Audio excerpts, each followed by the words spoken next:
Hi, my name is Xiaoxiao. I apologize for my Chinese Scouse accent first. It's because I spent 7 years there. So my talk. So Harvard psychology professor Steven Pinker once said, music is no more than ordinary cheesecake. Hearing this, there were many angry musicians.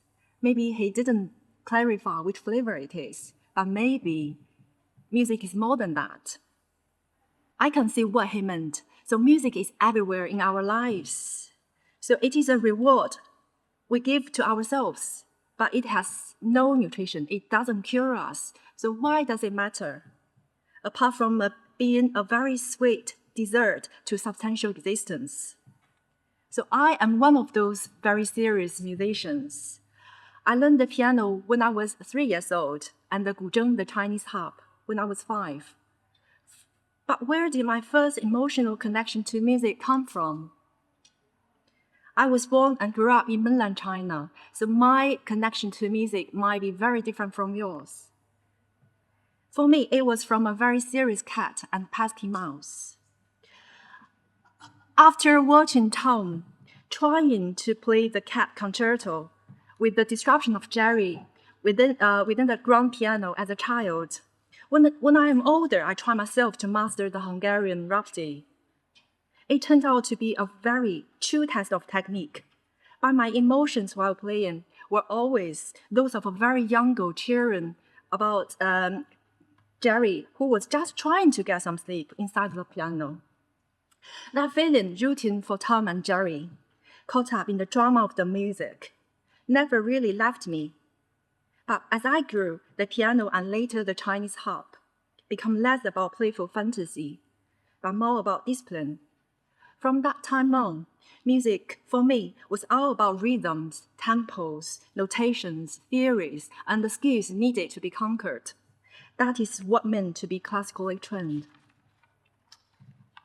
Then 12 years ago, the little girl landed at Newcastle International Airport, having packed half of China in her suitcase and a giant harp. Her life has been turned ups and downs and inside out. The UK has been a real eye-opener for her. The subject of music psychology sparked something new. It pushed her to see music from a different perspective.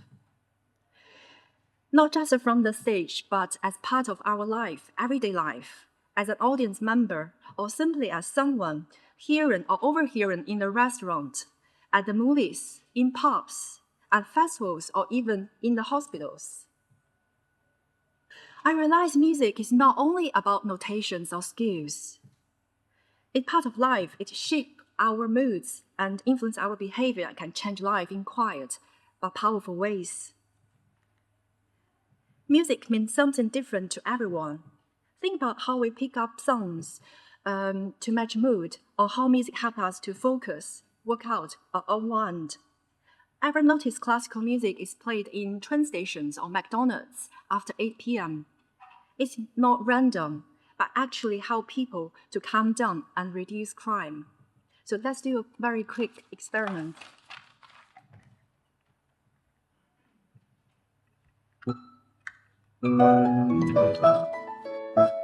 What's this?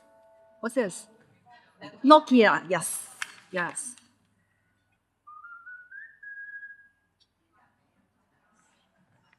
McDonald's. Yeah.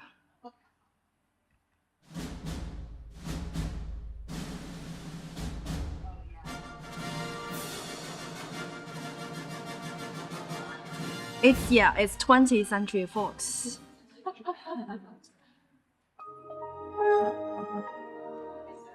What else? Mind the gap.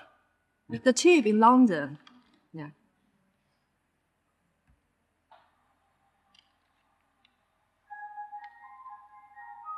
Do you know what it is? Ice cream. Only show this one.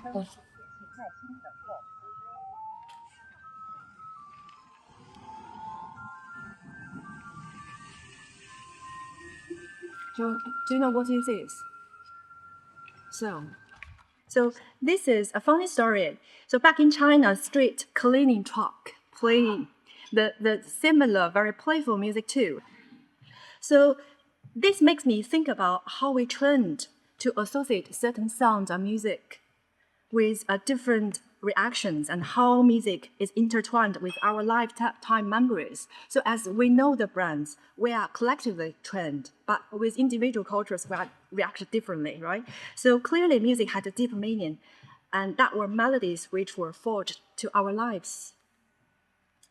This came back to me one day with my grandmother. She was a woman who had lived through breast cancer, lived through caring my ill grandfather who had cancer. I remember her old, rickety body like she was a warrior. My young adult stride, struggling to match her as she trotted on very busy street to the hospital to see my grandfather. I wanted to protect her, but I couldn't keep up with. Then I remember she was gradually shrinking, body and mind fading from us from the new condition dementia. I saw my mom become a very frightened child, and she had lost her father already and slowly lost her mother. Anyone who has been through this will recognize all these emotions. That's when I learned the term anticipatory grief. The pain we feel before the goodbye actually comes. One day at a time, when we already started to feel we had said goodbye to her, I heard my grandmother sing a patriotic song from her youth. It was written for a movie of the Korean War in 1950s, about someone from home missing her family. In that moment, blimey, she was back. Music had performed a miracle. Of course, we were still losing her day by day.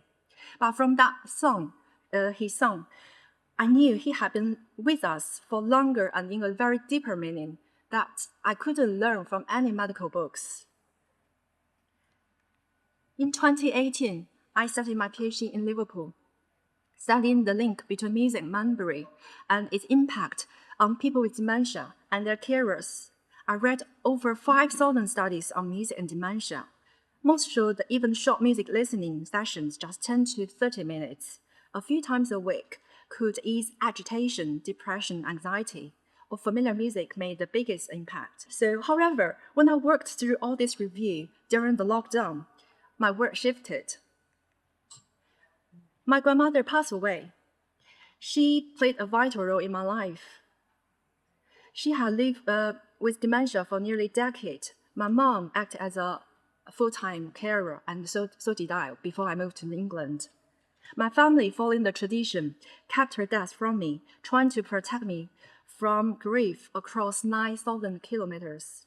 When flights were granted globally, and the world felt uncertain. But I already knew. I had the feeling that she wasn't there anymore. Then months later, my mom finally talked. She's over 70s, but she still cried like a child. She had cared my grandmother every day, and when that role ended, she lost the identity of being a daughter, but also being herself. That the experience across virus, distance, silence, and culture changed everything. I look around me at a very small room in Liverpool. I started to wonder, what about other Chinese elders living in the UK, especially when they age in a foreign land? How do they cope with growing older in a place that isn't quite home?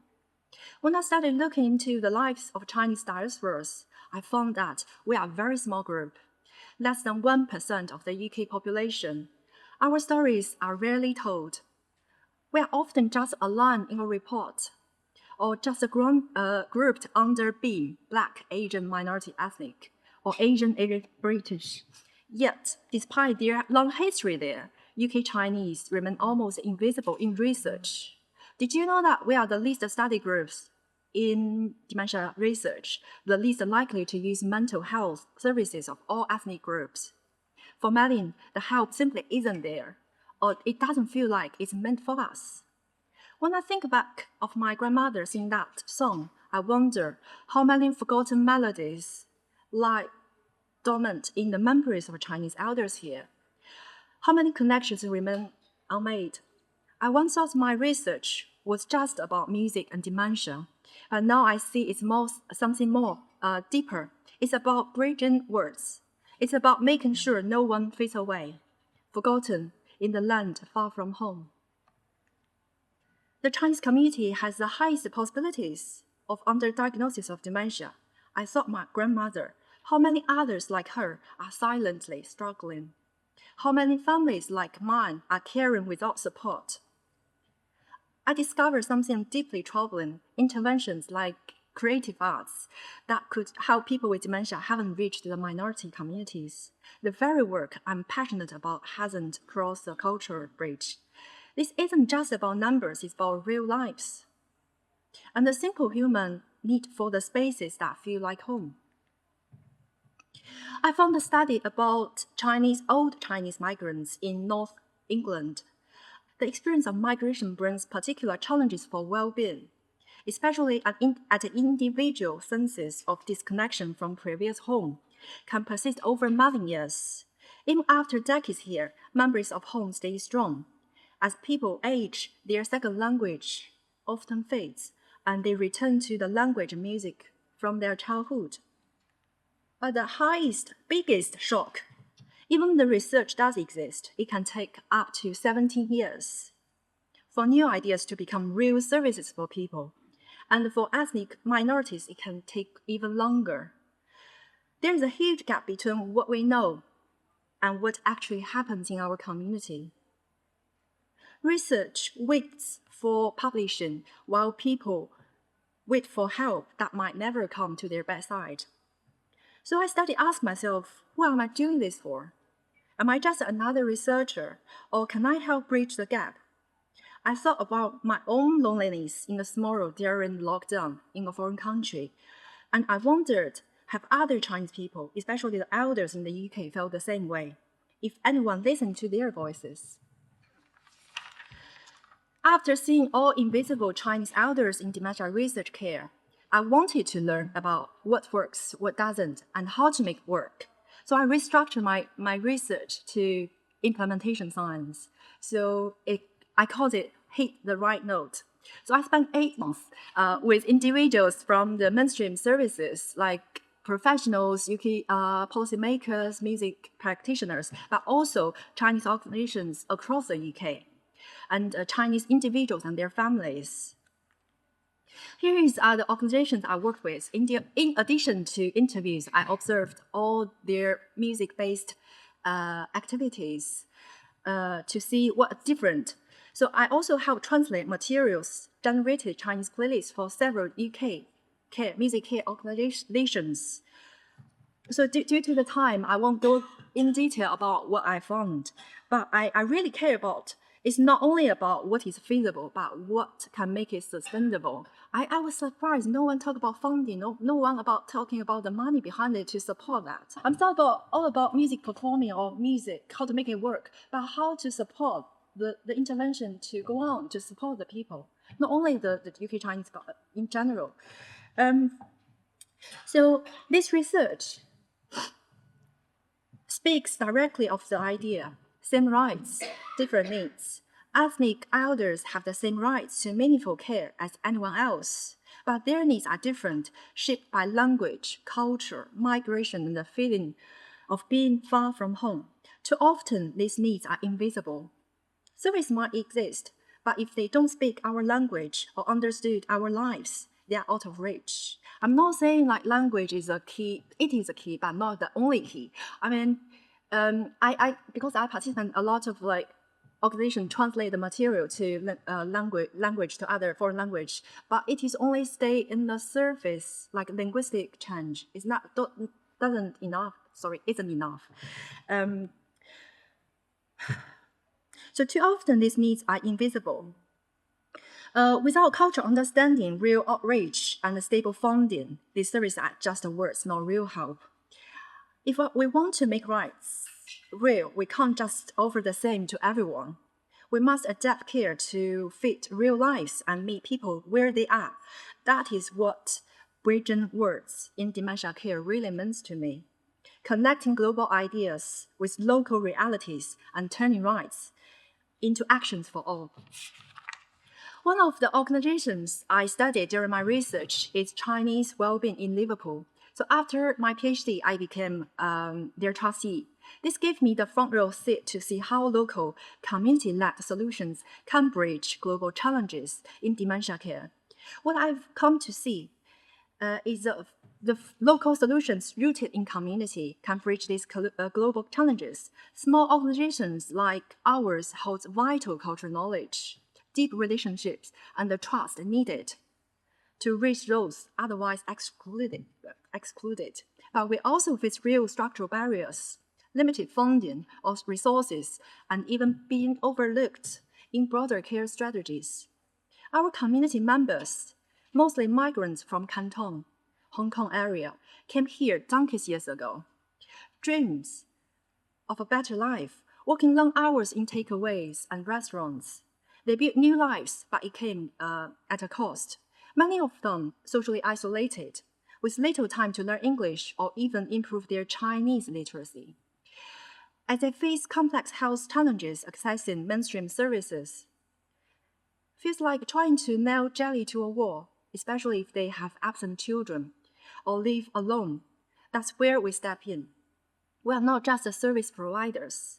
We are the bridge between our community to the mainstream society, and we are the family. We understood the language, the culture, and the unspoken words. We are here to break down barriers to help our community get the care and support they truly deserve.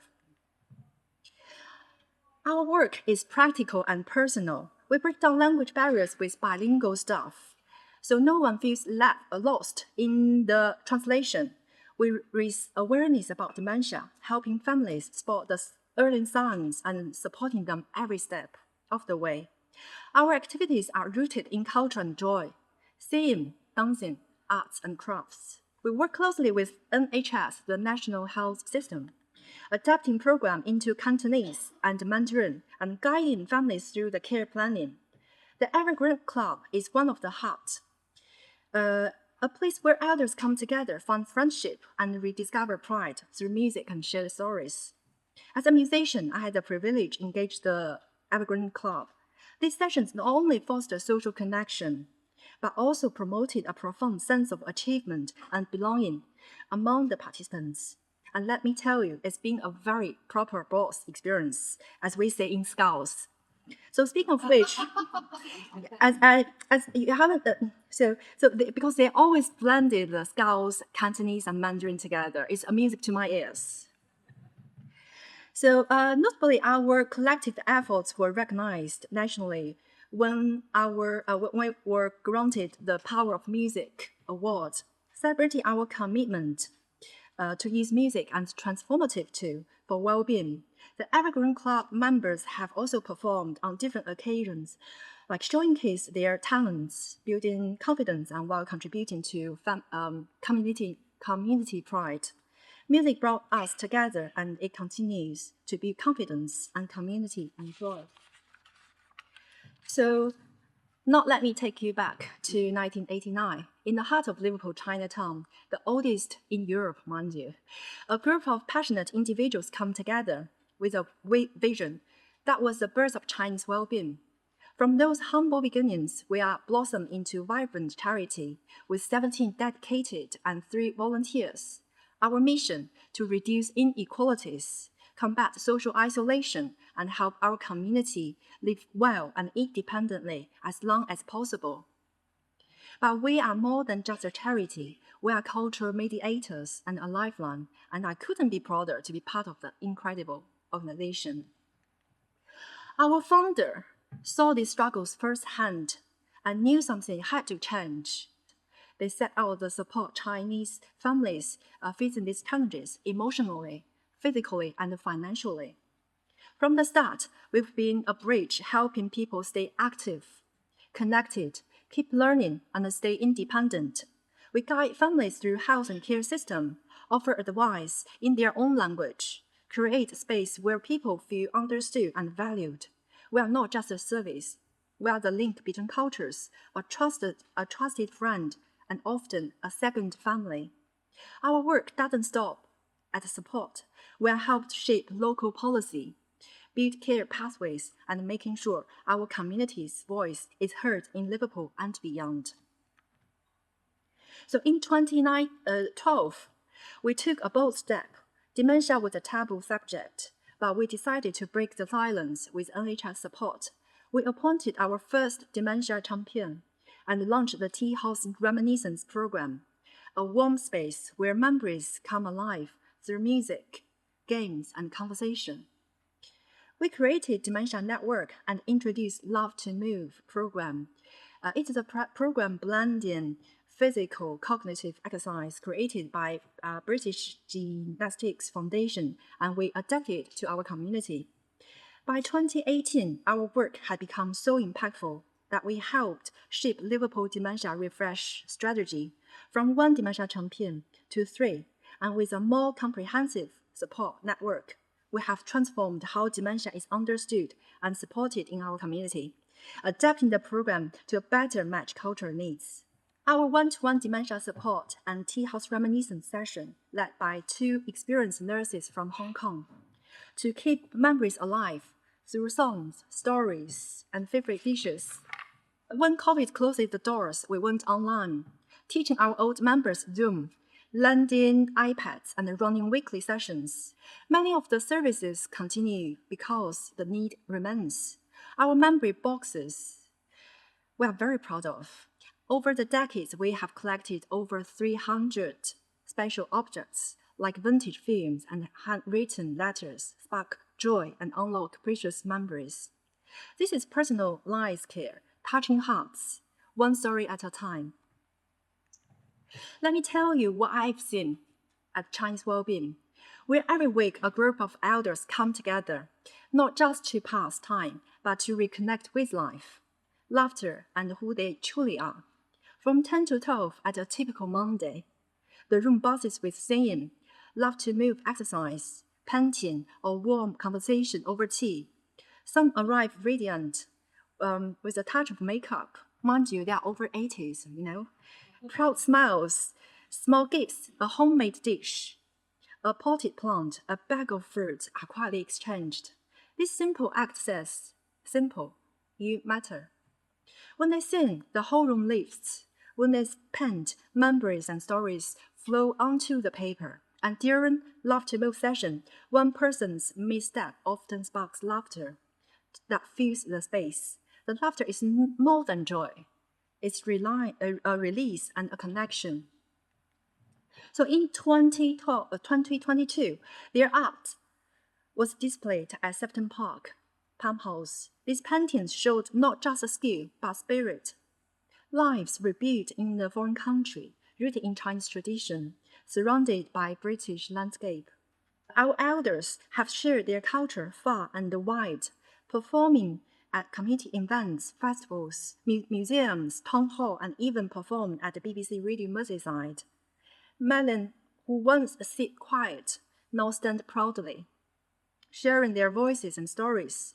But without a place like Chinese Wellbeing and other communities organizations, many of them would stay isolated, scattered across the city. Here, the magic is in the small moments, a chat over tea, spontaneous laughter, a song from youth, or showing a paint to a grandchild. These are the moments that feel and bring life together. That's what I see week by week. This is the power of community, culture, and care. So I'm very proud to share that our Chief Operating Officer, Di Burbage, yes, she is white British, leading our Chinese community for over a decade. So it's one of the strategic co-production partner in the SPIN-D network, which is one of the 4 national dementia hubs. The main aim of the network is to explore ways to reduce the risks of dementia, delay the onset of early symptoms, and lessen the impact of dementia through appropriate support and care. The network comprises research power from 15 universities, specialist organizations, and people with dementia, carers. Dai is also the chair of the diversity subgroup for the Liverpool Dementia Action Alliance and has been advocating for dementia care needs for Black Asian minority ethnic communities since joining Chinese Wellbeing as service development manager over 12 years ago. So for us, equity is not just a principle, it's a practice. Oh, I want to show you our performance. They are over 70s and 80s.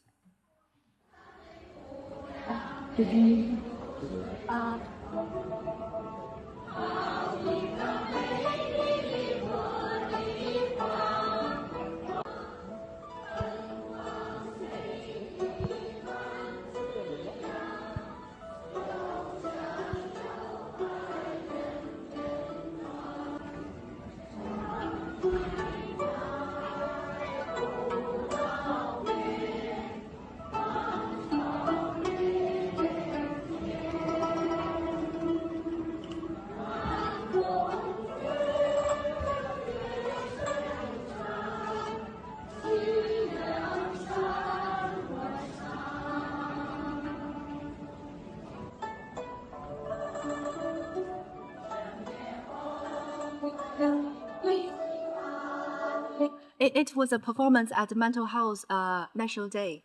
So my last page. Thanks for your patience. So music sometimes called ordinary cheesecake, a sweet extra, not a necessity. But in dementia care, music is so much more. It's a bridge, unlocking memories, lifting spirits, and connect people when words fail. My journey from Canton to the Cavern has shown me the local communities can shape the future of dementia care.